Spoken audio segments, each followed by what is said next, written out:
Take my words back. मैं अभी हारा नहीं और तुम जीते नहीं, बाजी तो भी बाकी है। Let's play it. अगर मैं ये साबित कर दूं कि जिसमें मैं सुख समझता हूं उसमें सुख है, सचमुच है, तो तुम हारे और मैं जीता। इस बार मैं तुम्हारा ही तरीका अपनाकर तुम्हें गलत साबित कर दूंगा और तुम्हारे पास कोई जवाब नहीं होगा। Just give me 2 days.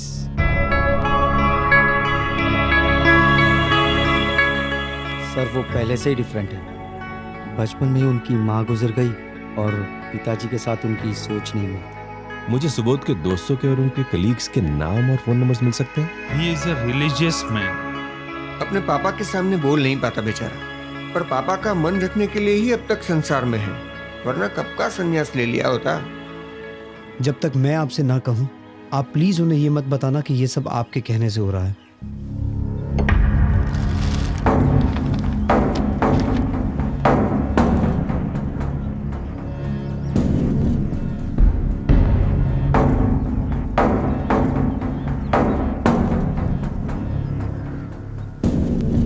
Welcome, Subodh. Ladies and gentlemen, please take your seats. The show is about to begin. पहले मैं आपकी पहचान किसी से करवाना चाहता हूं। ये सुबोध हैं। He is तो क्या पहचान दो सुबोध? 50 करोड़ की आसामी जीवनलाल मेहता के इकलौते वारिस, या यूनिवर्सिटी में फिलॉसफी पढ़ाने वाले पॉपुलर टीचर, या ऑल्टरनेट मेडिकल थेरेपीज के जानकार सुबोध मेहता, या फिर रिफ्रेशिंग स्माइल के मालिक Subodh Mehta? Please sit. Actually the best introduction would be, Subodh वो शख्स हैं जिन्होंने आप सबके सपनों से मेरा परिचय करवाया। Thank you Subodh.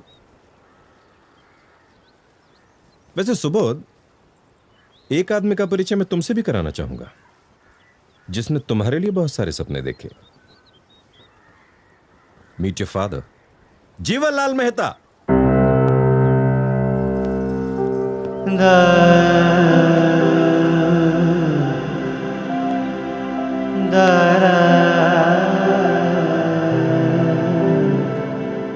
प्लीज आइए sir. If you want your son back, the best way is to change his belief. Let me do that. आइए सर, प्लीज। Thank you. आज से कुछ 17-18 दिन पहले सुबोध हमारी जिंदगी में आए उम्मीद की किरण बनकर, कि वो हमारे पिता की इच्छा पूरी करने में हमारी मदद करेंगे। और उनका ट्रीटमेंट देखकर हमारी उम्मीद सचमुच बढ़ गई थी। बस ये एक ही ऐसी चीज है जिसमें फेल हुए। बाकी इनके आने से हमारी जिंदगी में काफी उथल पुथल पैदा हुई है। और इनके आने से जो सवाल खड़े हुए, उन्होंने मेरी रातों की नींद और मेरी वाइफ के साथ मेरी अंडरस्टैंडिंग दोनों खराब कर दी। और जो सवाल खड़े हुए उनमें से पहला है कि मेल्स कौन भेजता है? उसका जवाब है श्रीमान सुबोध मेहता खुद। दूसरा सवाल है कि ऐसा क्यों करते हैं? उसका जवाब है आत्मा के एग्जिस्टेंस को प्रूव करना चाहते हैं और हम सबको यह समझाना चाहते हैं कि जिसे हम सुख समझते हैं वो सुख नहीं है, सुख की भ्रमणा है, जिसमें से आत्मा वाला पार्ट तो हम मान चुके हैं और दूसरा पार्ट गलत है। यह मैं साबित कर दूंगा। तो आज मैं साबित कर दूंगा कि तुम्हारी बिलीफ गलत है। सुख को भ्रमणा समझना तुम्हारी भूल है। याद है तुम्ही ने कहा था, सपनों से भर दो कमरा फुल, फिर एक चीज मिलेगी वंडरफुल। और वो वंडरफुल चीज थी अर्ज ऑफ हैप्पीनेस। उसी हैप्पीनेस का कमाल दिखाता हूं। मिस्टर गुड बोले। Yes, sir. प्लीज आइए। हाँ. ये लीजिए। कैसा लग रहा है? Haven. Thank you.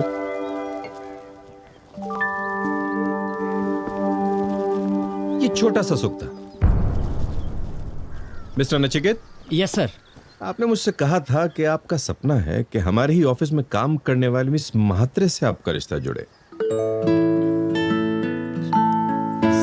Sir. Oh no, don't get embarrassed. Miss Mhatre भी ऐसा ही चाहती हैं। हाँ मिस मात्रे प्लीज।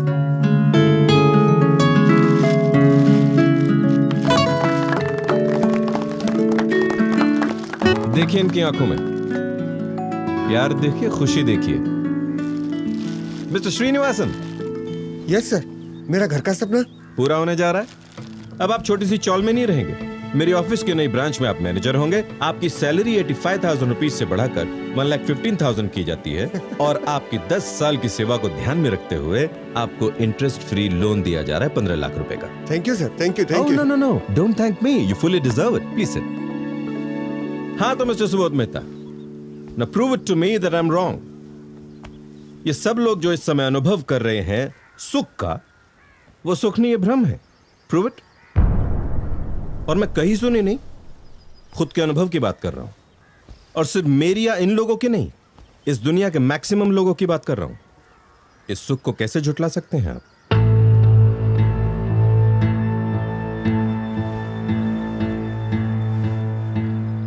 सुबोध बेटा, महेंद्र जो कह रहा है उसे समझने की कोशिश कर और मेरे साथ चल। मेरी कंपनी अभी भी तेरा इंतजार कर रही है बेटा।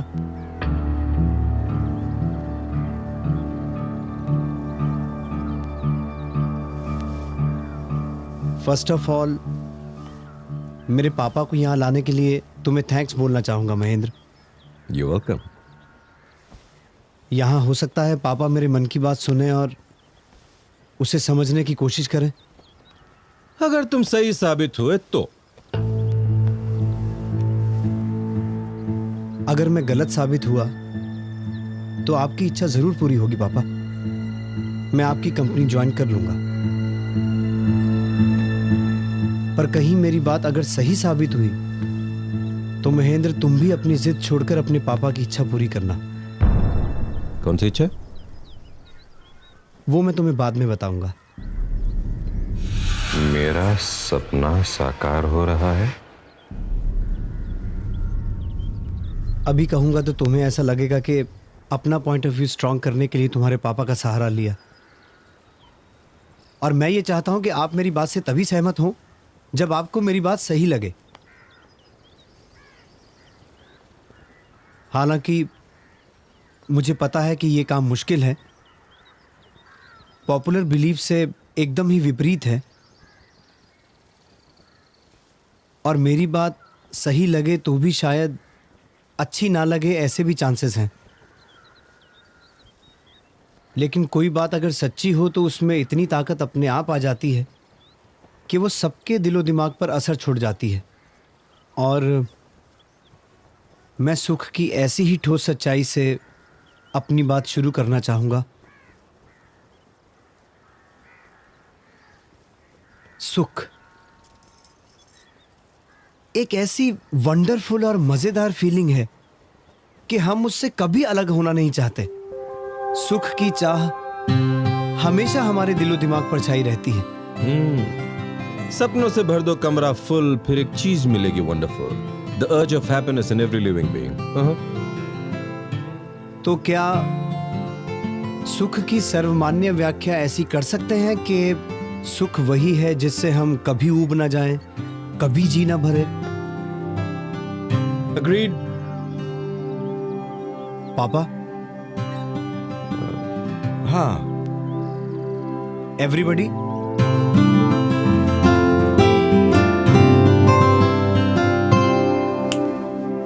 सॉरी सर, सॉरी, वो बस बिगड़ गई, फिर मैं चल कर आया और धूप इतनी तेज थी कि एक मिनट भाई, आप जरा यहाँ आएंगे? भाभी 2 गिलास शरबत मिल सकता है? हाँ। ऐसा शरबत जो मन को ठंडक दे, सुख दे। अब ये एक शरबत आपके लिए है और एक शरबत आप यहाँ आएंगे प्लीज? अब ये दोनों एक साथ एक जैसा शरबत पिएंगे प्लीज।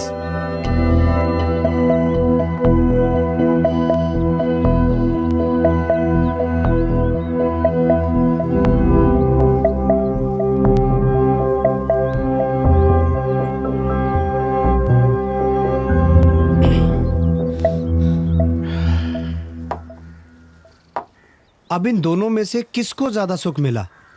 ऑफ कोर्स प्यून को ही ज्यादा सुख का एहसास होगा क्योंकि वो धूप से आया है। गौर करना, चीज वस्तु एक जैसी ही है, क्वालिटी भी एक ही है, फिर भी सुख की मात्रा में फर्क है। बता सकते हैं क्यों? सिंपल है, मैं यहाँ छाव में बैठा था इसलिए मुझे शरबत की प्यास कम थी, और ये धूप से आए तो सॉरी टू इंटरप्ट। प्यास का अनुभव सुख है या दुख? ऑफ कोर्स दुख। प्यास किसे अच्छी लगती है? ये बात आप लोग ध्यान में रखना। Please continue. मुझे प्यास कम थी और ये धूप से आए इसलिए इन्हें प्यास ज्यादा थी, इसलिए सुख का अनुभव तो इन्हें ही ज्यादा होगा ना। तो क्या हम ये कह सकते हैं कि शरबत एक जैसा होने पर भी जिसको सुख का ज्यादा अनुभव करना है उसे पहले लंबे समय तक प्यासा रहकर अपनी प्यास का दुख बढ़ाना पड़ेगा? नहीं नहीं, तुम तो नेगेटिव पॉइंट ऑफ व्यू से इस बात को देख रहे हो।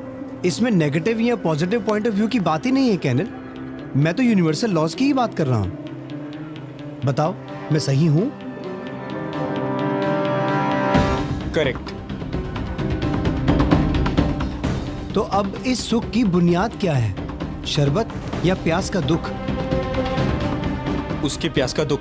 अरे भाई कम या ज्यादा, लेकिन शरबत से सुख का अनुभव तो हुआ ना। मतलब तुम्हारे हिसाब से शरबत हमेशा सुख ही देगा, दुख नहीं, राइट? ठीक है, भाभी सर के लिए एक शरबत और लाना प्लीज। नहीं नहीं, अब प्यास नहीं है। अरे प्यास का दुख खत्म होते ही इनका मुंह तो बिगड़ गया। पर मुंह बिगड़े तो बिगड़े, हम तो इन्हें सुख देना चाहते हैं, इसलिए हम तो इन्हें थोड़ा और शरबत पिलाएंगे प्लीज। सुबोध रहने दे, उसे तकलीफ हो रही है।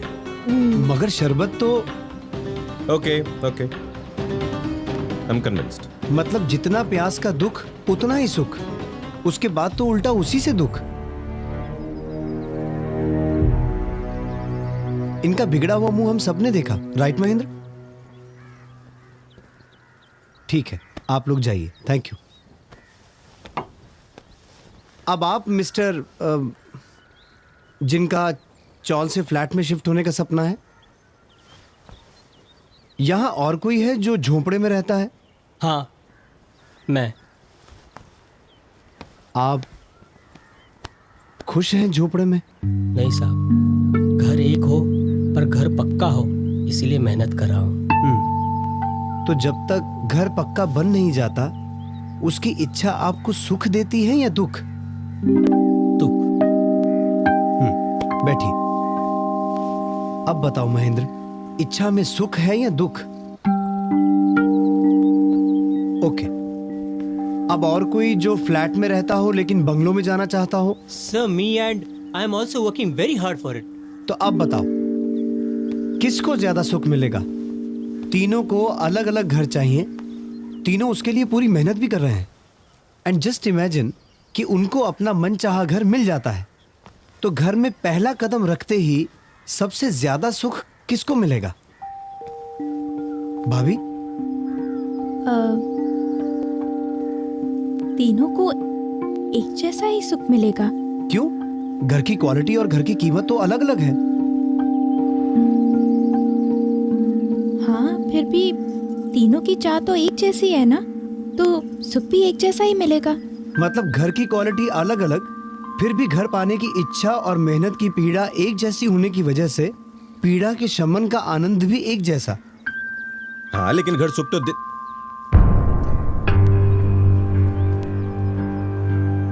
नहीं।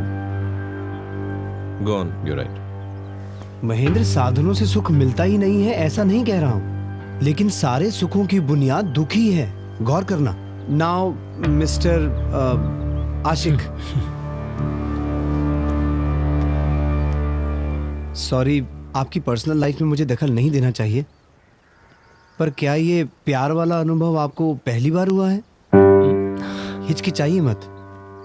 देखिए, रिलेशन में जितनी ऑनेस्टी होगी वो उतना मजबूत बनेगा। बोलिए।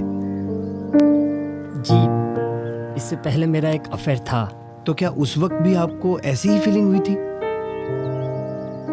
हाँ। या फिर इससे भी अच्छी, क्योंकि वो फर्स्ट लव था? शायद हाँ। सॉरी, थोड़ा और इंटरफेयर कर रहा हूँ, लेकिन क्या आपको भी हर प्रेमी की तरह अपनी गर्लफ्रेंड के साथ मिलना, लंबी लंबी बातें करना, साथ घूमना फिरना, साथ रहना अच्छा लगता था? हाँ। और जब ब्रेकअप का समय आया तो एक वक्त ऐसा भी आया होगा कि जिस गर्लफ्रेंड के साथ आपने सुख की कल्पना की थी, अब उसकी प्रेजेंस भी आपको इरिटेट करती हो? मगर वो नहीं, आपके ब्रेकअप के जेन्युइन रीजंस होंगे। आप पर डाउट करके आपकी छवि को बिगाड़ना मेरा उद्देश्य नहीं है। मैं सिर्फ इस बात में सुख कहाँ से ओरिजिनेट हो रहा है ये ढूंढने की कोशिश कर रहा हूँ। तो वो इरिटेशन वाला स्टेज आया था आपके रिलेशन में? हाँ। Thank you. सॉरी। यानी क्या हम ये कह सकते हैं पापा कि यहाँ व्यक्ति वही, एक्टिविटीज वही, लेकिन मन बदल गया तो उसी व्यक्ति का मिलन अब दुख का कारण बन गया? हाँ। अब एक और उदाहरण देता हूं सुख का। साधन छोटा फिर भी सुख बड़ा।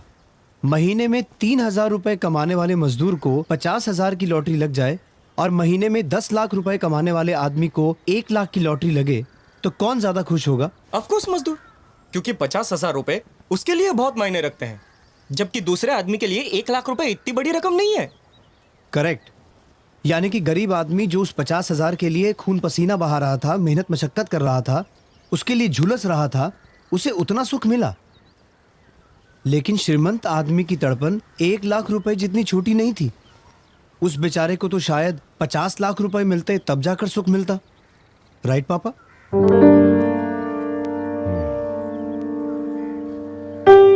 मतलब पेन रिलीफ का प्रोसेस ही सुख बन के रह गया है। जिस चीज का पेन होगा उसको रिलीव करने में ही उसको सुख मिलेगा। So every means of enjoyment is actually a pain killer remedy, फिर वो चाहे व्यक्ति हो या वस्तु हो। ऐसा करके भी अगर सुख मिलता है तो फिर प्रॉब्लम क्या है? फिर तो हॉस्पिटल में जाना या घाव लगने पर मरहम पट्टी करना या रोग होने पर दवाई करना, इन सबको भी एंजॉयमेंट मानना पड़ेगा।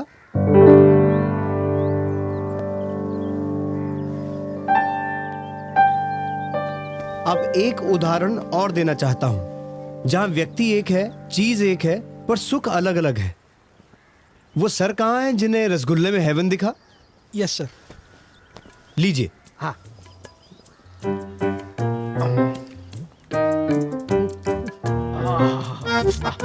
एक और।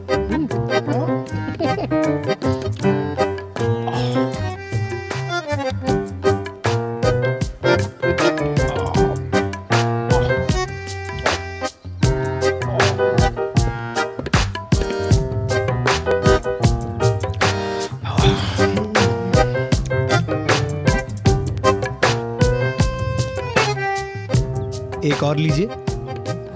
नहीं बस। प्लीज। एक और। नहीं साहब, उल्टी हो जाएगी।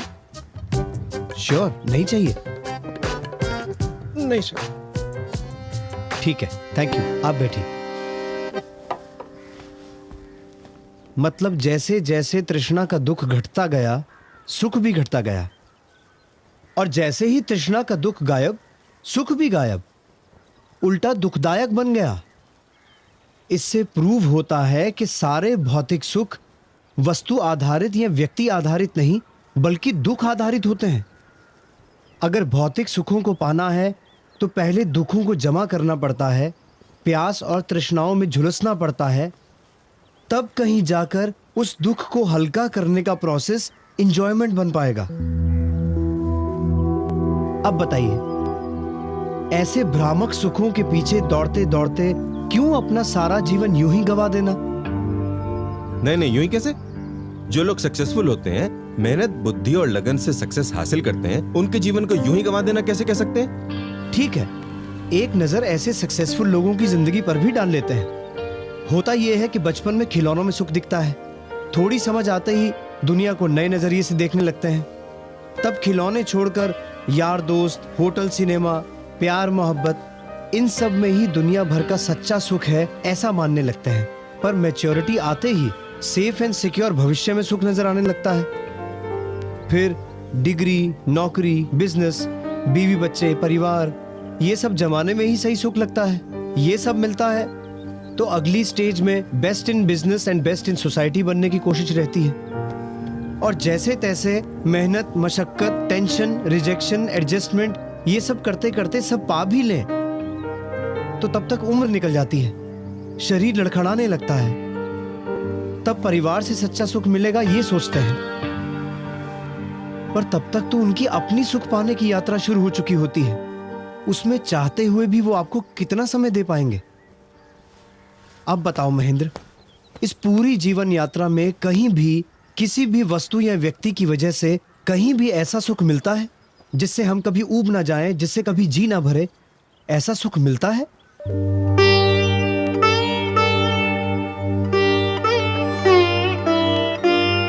मिलता है तो जिंदगी के हर मोड़ पर सुख के मायने क्यों बदल जाते हैं? क्यों उम्र बढ़ते ही इच्छाएं बढ़ती जाती हैं? प्रॉब्लम यह है कि हम सुख की भ्रमणा से प्रेरित होकर दौड़ते ही रहते हैं और अंत में अनंत इच्छाओं से पैदा हुए दुख के ढेर पर सुख का इंतजार करते बैठे रहते हैं। और महेंद्र, ये भी कही सुनी नहीं बल्कि अनुभव की बात कर रहा हूं। वो भी सिर्फ मेरी तुम्हारी नहीं बल्कि दुनिया के मैक्सिमम जीवों की बात कर रहा हूं।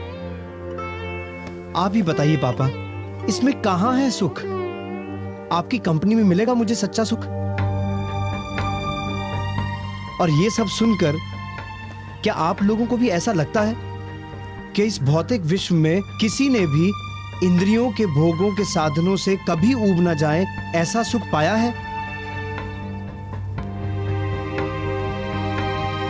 नहीं पाया है। ये पॉसिबल ही नहीं है, क्योंकि सारे भौतिक सुख दुख से इतने गहरे जुड़े हैं कि जैसे ही दुख गायब होता है सुख ऑटोमेटिकली दुख में कन्वर्ट हो जाता है। फिर कहां रहता है सुख? क्योंकि सुख की व्याख्या तो हम पहले ही तय कर चुके हैं कि जिससे कभी ऊब ना जाए वही सुख है।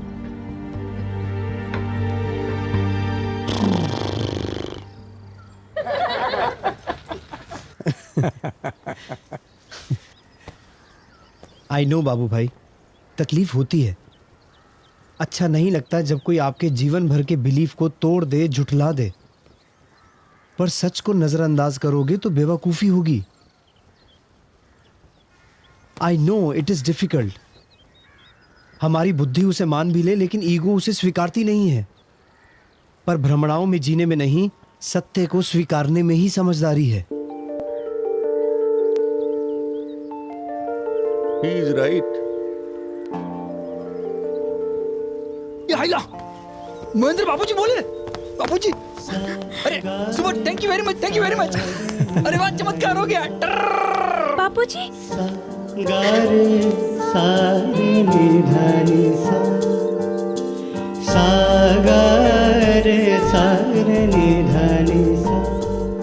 मान जाओ बेटा, वरना मेरी जैसी हालत होगी। ये देखो भाई, आपका नाम भूल गया हूं, आपकी बातें याद है, हमारे बीच हुई बहस की एक एक बात याद है। सक्सेस के नशे में जिस सत्य को नकारा था, बुढ़ापे और बीमारी में वही सच अनुभव बनकर मेरे सामने आया। उस वक्त खुले हृदय से इस बात को स्वीकार लेता तो आज शायद ये नौबत ही नहीं आती। खैर, मैं चाहता हूं कि जो गलती मैंने की वो मेरे बच्चे ना करें और अपने जीवन को पशु समान बनाकर ना गंवाएं। क्या आप मेरा इतना काम कर सकते हैं? मेरे बच्चों को वही बात समझा सकते हैं जो आपने मुझे समझाई थी? प्लीज? कुछ साल पहले इंसिडेंटली हमारी मुलाकात हुई थी। तब आपके पापा ने भी मेरी बात मानने से इनकार कर दिया था। ईगो। पर जैसे जैसे वक्त बीतता गया, मुझे लगने लगा कि मैं दुखों के ढेर पर बैठकर सुख का इंतजार कर रहा हूं मैं। और वो ये नहीं चाहते थे कि आप सबकी दशा भी ऐसी ही हो, इसलिए उन्होंने मुझे यहां बुलाया। अगर ये सच है तो भी कितना रूखा सच है। सब छोड़ दो, संसार छोड़ दो, सब झूठा है, मोह माया है। तो क्या सच है? सुख कहाँ है? I mean, करना क्या है? मैंने पहले ही कहा था कि मेरी बात सच्ची लग भी जाए तो भी अच्छी नहीं लगेगी, क्योंकि सच्चे सुख का स्वाद चखा नहीं अब तक। एक चेन स्मोकर सिगरेट छोड़ेगा तो कुछ दिन तक आकुल व्याकुल हो ही जाएगा, कहीं मन नहीं लगेगा उसका। ऐसा ही है ये। जन्मों जन्म से सुख की भ्रमणा को ही सुख समझने की आदत पड़ चुकी है। बिलीव मी, जिस दिन सच्चे आत्मिक सुख की अंश मात्र भी अनुभूति हो जाएगी, ये सारे सुख आपको फीके लगने लगेंगे। असल में ये बात रूखी नहीं है। आप जिसे सुख समझते हैं वो रूखा है, इनफैक्ट डेंजरस है। कितने संघर्षों के बाद क्षण भर का सुख और सहनी पड़ती है युगों की यातना। बार बार लगातार जीवन और मृत्यु की पीड़ा, कीड़े मकोड़े घास फूस बनकर पैरों तले रौंदे कुचले जाएंगे। पेड़ पौधे बनकर सर्दी बारिश धूप सहते हुए सालों तक एक ही जगह जबरदस्ती खड़े रहना पड़ेगा। कुत्ते बिल्लियों वन्य प्राणियों की तरह हर पल अपने सर्वाइवल के लिए संघर्ष करना पड़ेगा। असह्य दुखों से भरे नरक का मुंह भी देखना पड़ेगा। सारी की सारी योनियों में बार बार लगातार जीवन और मृत्यु की पीड़ा हो। क्या ऐसा सुख डेंजरस नहीं है? अरे वास्तव में तो यहां दुखों को छोड़ने की बात है, सब कुछ छोड़ने की नहीं। ईर्ष्या को छोड़ना है, मैत्री को पाना है। क्रोध छोड़ना है, क्षमा को पाना है। भय चिंता छोड़कर स्वस्थता और निर्भीकता को पाना है, क्योंकि सचमुच में तो यही सब अंदर के दुख हैं। लेकिन इन सब सुनहरी बातों से अंत में क्या पाना है? आनंदमय जीवन को ही पाना है। धर्म शास्त्रों के सहारे जीवन दिशा को ढूंढें तो आत्मा के गुणों का ऐश्वर्य, परम तृप्ति और निर्दोष आनंद की ओर यात्रा शुरू हो जाएगी। कैसा हो अगर सुख किसी वस्तु या व्यक्ति पर आधारित ना हो, अपना हो, अपने अंतर से उभरता हो। कैसा हो अगर सुख किसी काम, क्रोध, अहंकार और अपेक्षाओं की भ्रमणाओं के आधार पर ना हो। सच्चा हो, सहज हो, बिना किसी प्रयत्न के हो। कैसा हो कि सच्चा सुख क्षणिक ना होकर सतत हो, निरंतर हो। ऐसा सुख मिले जिससे कभी ऊब ना जाओ। रसगुल्ला हो या राज संपत्ति, आदमी उससे ऊब ही जाता है, फिर आगे किसी और चीज में सुख ढूंढने की कोशिश करता है। लेकिन हमारी आत्मा में ऐसा सुख हो जिससे कभी जी ना भरे, जहां कोई शंका कुशंका द्विधा नहीं, पर कंप्लीट क्लैरिटी है। जहां कोई डर भय चिंता नहीं, बल्कि आत्मा की निर्भय स्थिति है। और क्या कहूं ऐसे सुख के बारे में जिससे आपको ये सुख रूखा ना लगे। ऐसा सुख सचमुच में होता है? I mean, हम इसे पा सकते हैं? हाँ, 100% होता है। आपको क्या लगता है, शास्त्रों की अनेक शाखाओं के पारगामी हमारे ऋषि मुनि सालों तक तपस्या क्यों करते थे? अपने शरीर को पीड़ा देकर भी जंगलों में, पर्वतों की गुफाओं में ध्यान मग्न क्यों रहते थे? पागल थोड़ी थे कि घर बार संसार छोड़कर यूं ही चले गए। वो तपस्या कर रहे थे संपूर्ण सुख पाने के लिए, मोक्ष का सुख पाने के लिए। और इन सुखों को प्राप्त करने से आपको भी कोई नहीं रोक सकता। जरूरत है साधना की, क्योंकि अभी अगर पुरुषार्थ नहीं करोगे तो उम्र के आखिरी पड़ाव में कीमती मनुष्य भव यूं ही व्यर्थ गवा देने की निराशा का सामना करना पड़ेगा। और मनुष्य भव के अलावा बाकी किसी भव में ज्ञान पाने की संभावना रेयर या नहींवत है।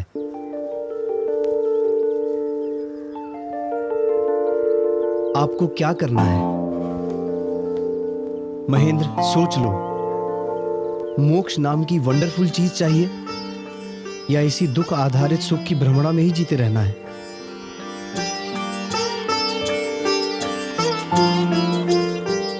तय आपको करना है। मैं क्या कहूं? अब कुछ कहने को छोड़ा ही कहाँ है आपने? ऑब्वियसली सॉरी बोलना तो बनता ही है। सो आई एम सॉरी।